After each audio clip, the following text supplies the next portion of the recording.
Hey, this is Andrea, and this is a second review I'm going to do of To Kill a Mockingbird by Harper Lee. Hopefully you saw my other review first. There are going to be spoilers in this review. Okay, as you know, the young boy and girl, their father is called to represent a young man. I mean, I say he's young because he was I think he was in his young 20s or something. He has kids.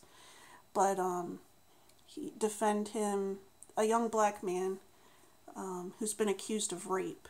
There's no witnesses to the rape, a rape of a white woman. In fact, there's evidence to the contrary that he didn't do anything. He's got a physical disability that made part of what they said impossible for him to have done. Now, at the time period that this is set in Alabama, rape is a capital punishment. So, he would have been sent to, he would have ended up hanging, I guess. I guess it was hanging at the time.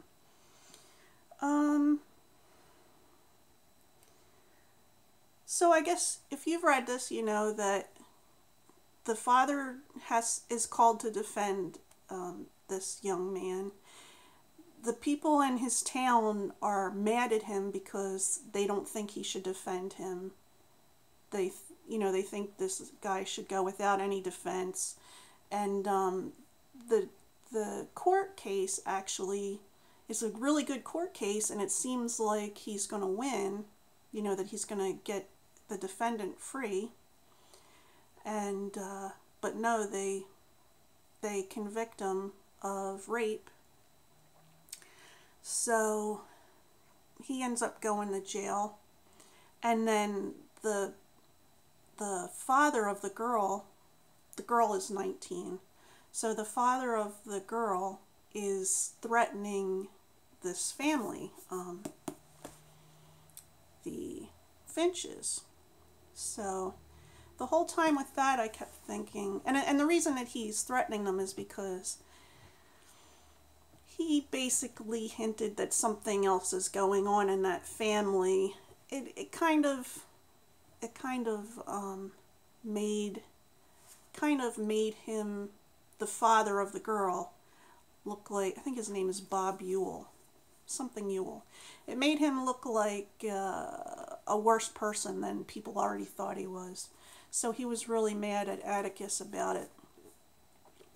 Now, Atticus is really calm and level-headed, so I keep thinking when he says, oh, everything's going to be fine, he got it all out because the guy spit on him in front of the post office one day, said he was going to get him, and he's like, oh, he's got it all out of him, and I thought, I really wanted to believe that that was true, that, Atticus knows best, he's the dad, he knows best, nothing's really going to happen, and, of course, that's not what happens. Bob Ewell ends up trying to kill the kids towards the end of the book. So, and yeah. So I wasn't expecting that to happen. What's confusing to me is that Harper Lee says that this story is a love story. So I was trying to think, does she mean that she wrote it as a love story between the Girl Scout and her friend Dill, who comes to visit in the summers? I don't know who else the love story would be for. But I did find it interesting the way there's a lot of complex. There's a lot of complex relationships in here, the way that Atticus interacts with his sister, who the kids call Aunt, I can't remember her name. Anyway, we'll just call her Auntie.